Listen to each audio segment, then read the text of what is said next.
Good evening, ladies and gentlemen. My name is Johan Milan. I'm the acting dean of the faculty, and it's my pleasure to introduce our guest speaker and colleague to you tonight. First of all, I need to welcome a couple of people here.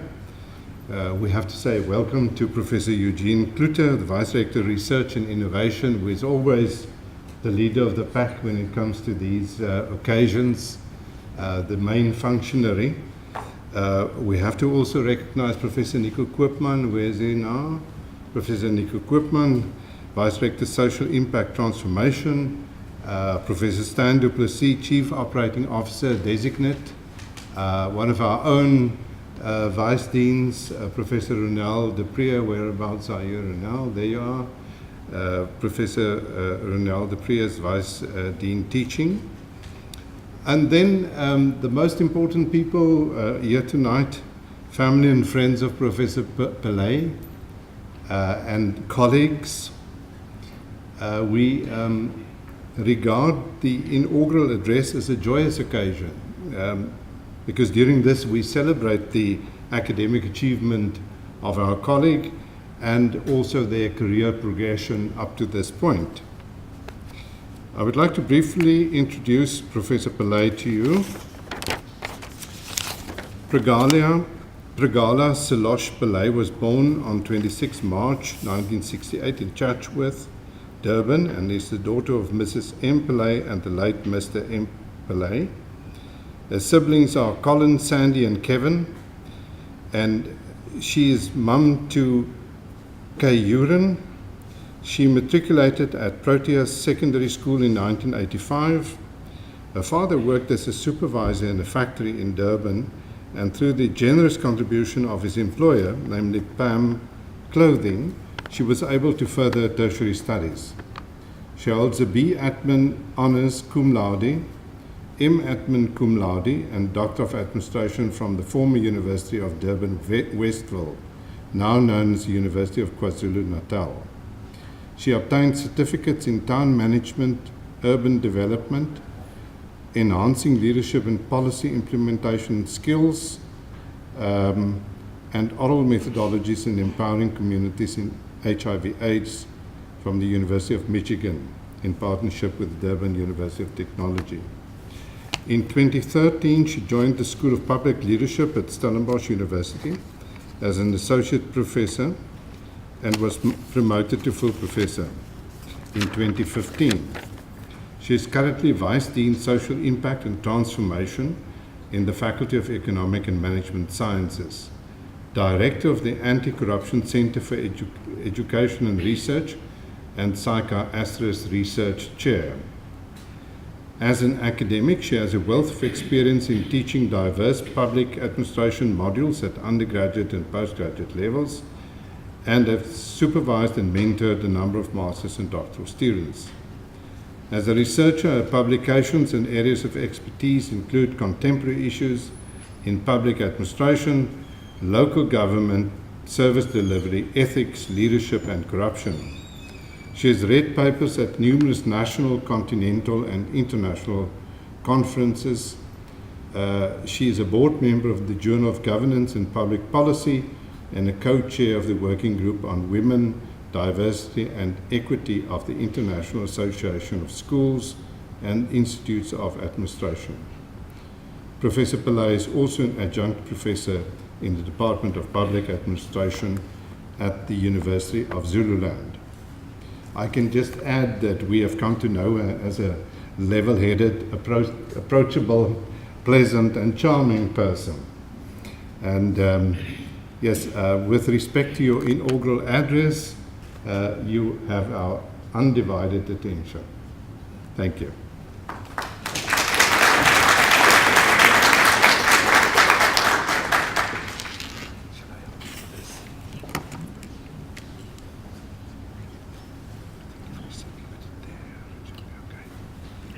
Just keep it like this. Where's this? Oh, there it is. Okay. Yeah, it is off.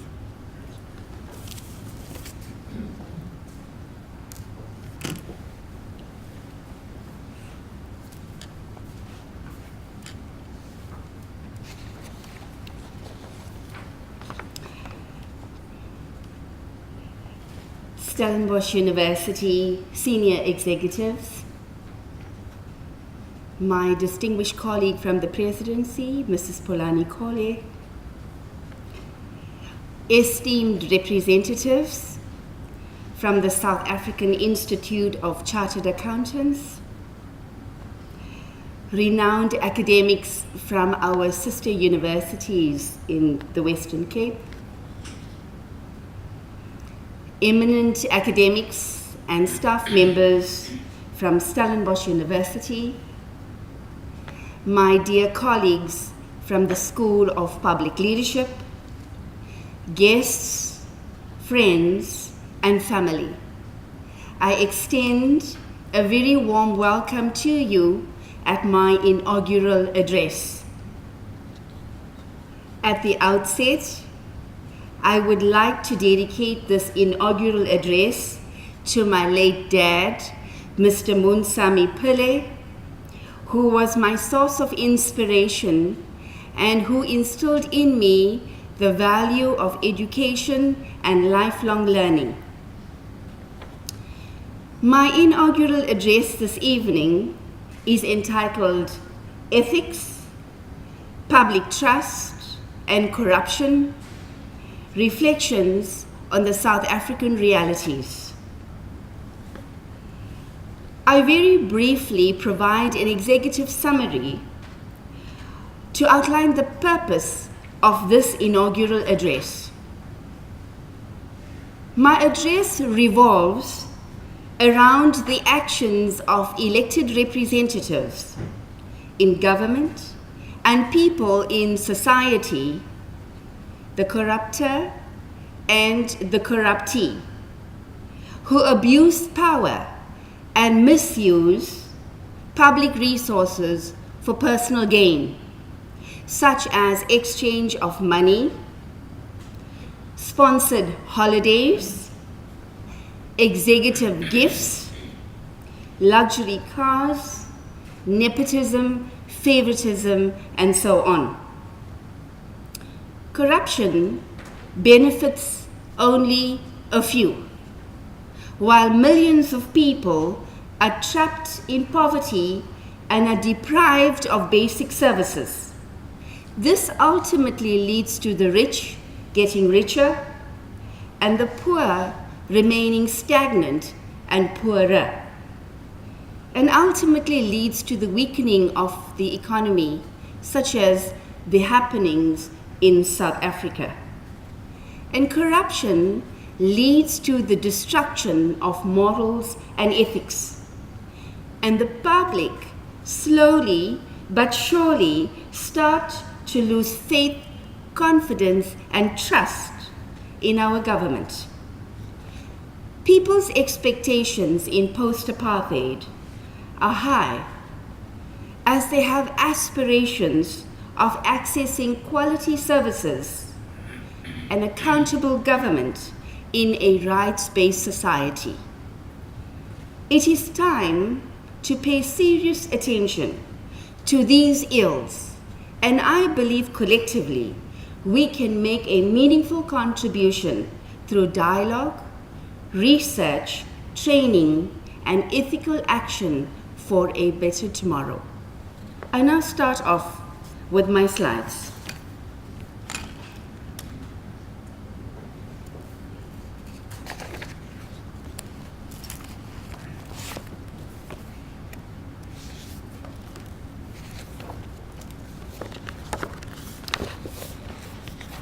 South Africa's road to democracy was one shaped by sacrifices and struggles on all fronts, both inside and outside the country, and continues today through a pursuit of relentless accountability, transparency, and service delivery. And 1994 was the year when we all enjoyed the first democratic elections. As a result, people from all spectrums of life had deep confidence that our government was going to be a government for all. Unfortunately, through the years, we have been experiencing political, ideological, economic, and social impediments. However, amongst these, increasing higher levels of corruption have become a daily reality and is considered to be the direct effect of erosion of individual and collective ethics in all sectors of our society. I come to a very important concept, and that is on ethics. If we go around the room, each one of us will have a different interpretation of what ethics mean. And in the literature, there is an abundance of definitions and conceptual framework linking ethics through the years.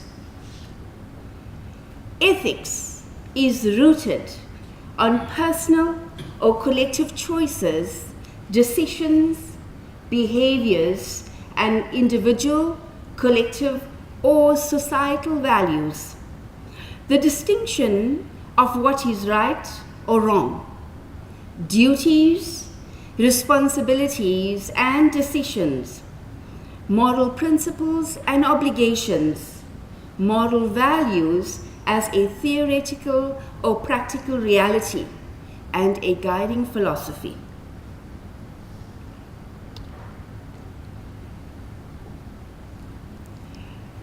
We have here a crossroad.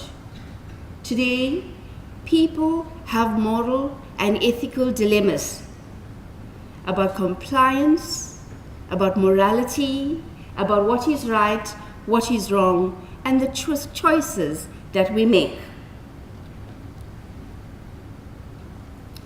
In describing ethics, we come across these key concepts: descriptive ethics, normative ethics, meta-ethics, and applied ethics. And I refer you to the literature. Descriptive ethics are rooted on empirical research taking place in societies, organizations, groups, and actions, and seeks through research to uncover societal, economic, and political realities, beliefs, attitudes, and actions, and their roots. Such research delves into the role of culture, politics, ideology, and power relations in combination with ethical ideals and actions that are rewarded or punished in law or politics. So what is normative ethics? Normative ethics, on the other hand, endeavors to guide individual behavior related directly or indirectly to ethical evaluations and questions such as what is good and a bad act, and how could they be differentiated? These key questions lead to human action following an examination of ethical standards and moral facts. Hence, they can be referred to as prescriptive, unlike meta-ethics that deal directly with the attempt to understand the realities of human behavior in society. Applied ethics is the moral and philosophical examination of aspects of public and private life and moral judgments which emanate from them through the utilization of philosophical methods. Such ethics are distinguished from normative ethics, which concerns what people should believe to be right and wrong, and from meta-ethics, which concerns the nature of moral statements. In today's societal context, the principle that an ethical or immoral individual is not born but becomes one through a socialization in life's processes is not disputed, as human action are strongly rooted on existing environments, traditions, culture, upbringing, motives, and opportunities.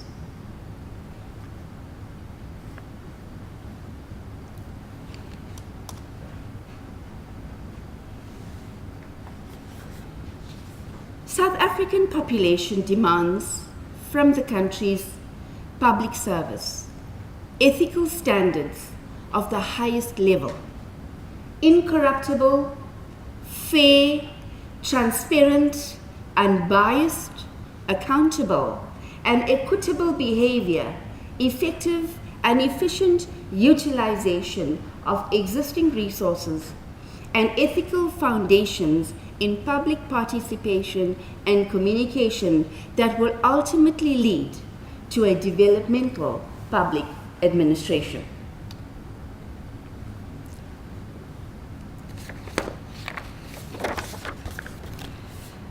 I draw your attention on page 4 to the imperatives that comes with ethics, and we now move on to public trust. According to Giddens, trust is stronger than hope. And by this we mean,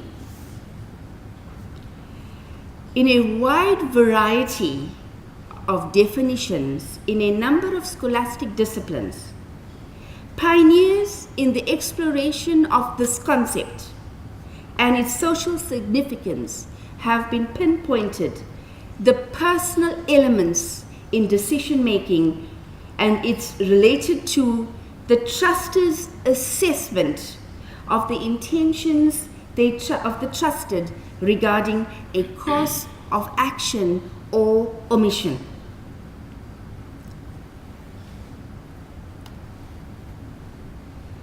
In all instances, the individual and expectations creates a relationship with a person, an entity, an organization, with the trust that the latter will act in accordance with the expected norms of service delivery because of his or her position.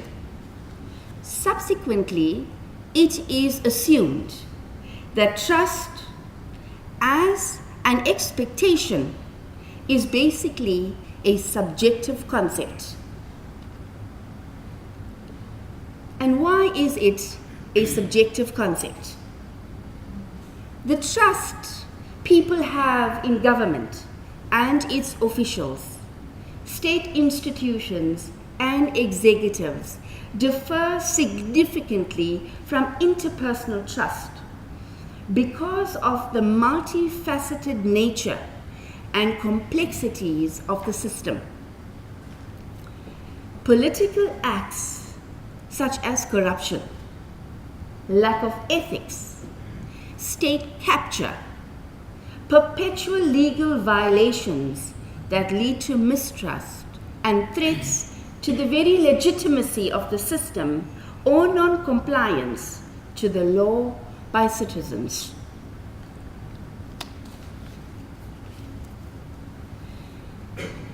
Political trust. Citizens have an expectation of good and ethical governance at all levels of society.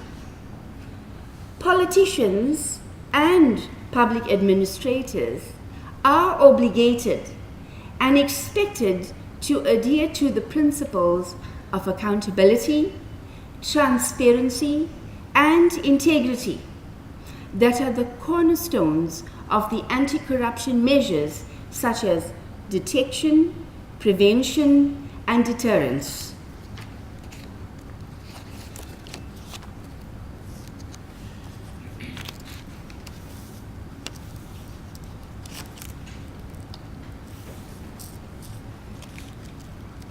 Citizens' expectations of a corrupt-free and healthy society is instrumental in the building and nurturing feelings of trust towards a political regime.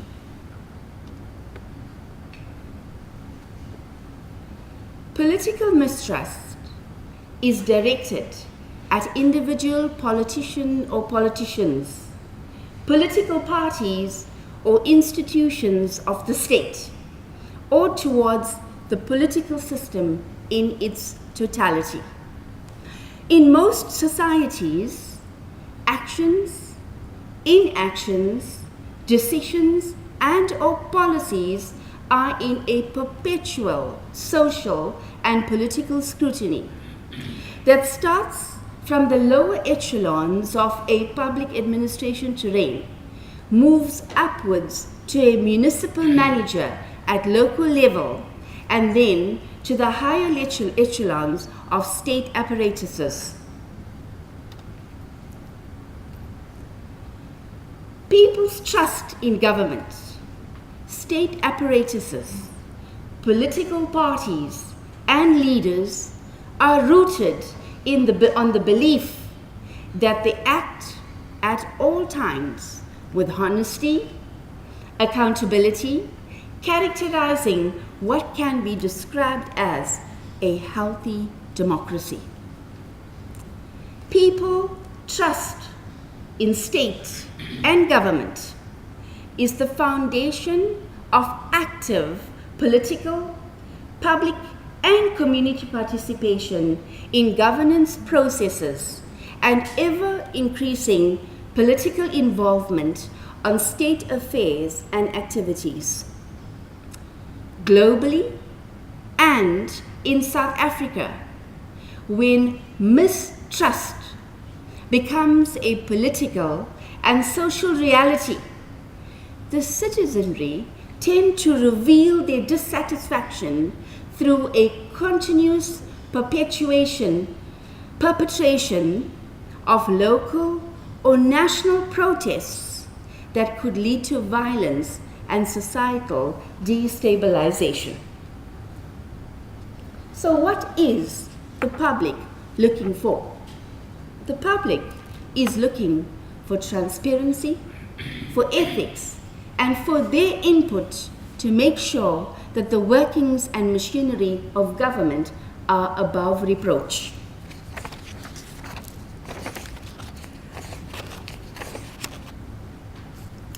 We now come to an important part of my inaugural address, and that is on the nature and scale of corruption in South Africa.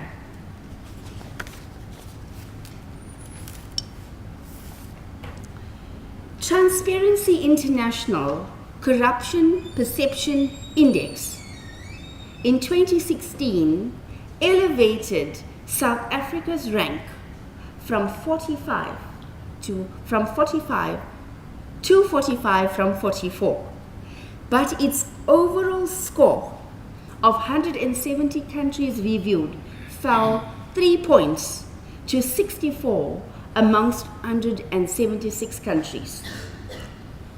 Cognizance must also be taken into account that Transparency International 2016 survey was completed before the exposure of concrete evidence of state capture, as identified in a number of reports of the previous public protector, including the much debated State of Capture report.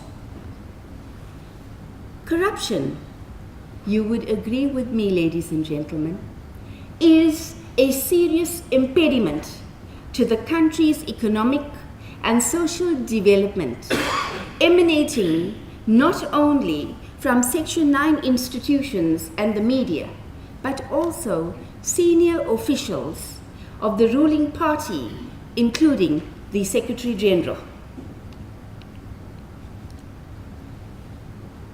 The scourge of corruption in most sections of public administration terrain is exposed in the latest Auditor General Annual Report on National and Provincial Audit Outcomes for the 2015-2016 year.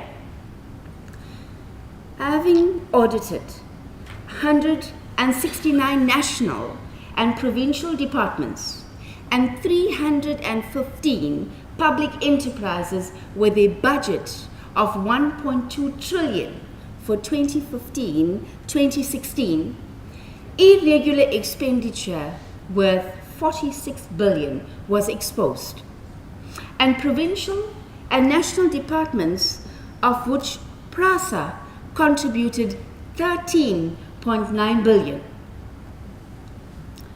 Comparatively speaking, the figure revealed an increase of 80% for 2015-2016, with Mpumalanga and KwaZulu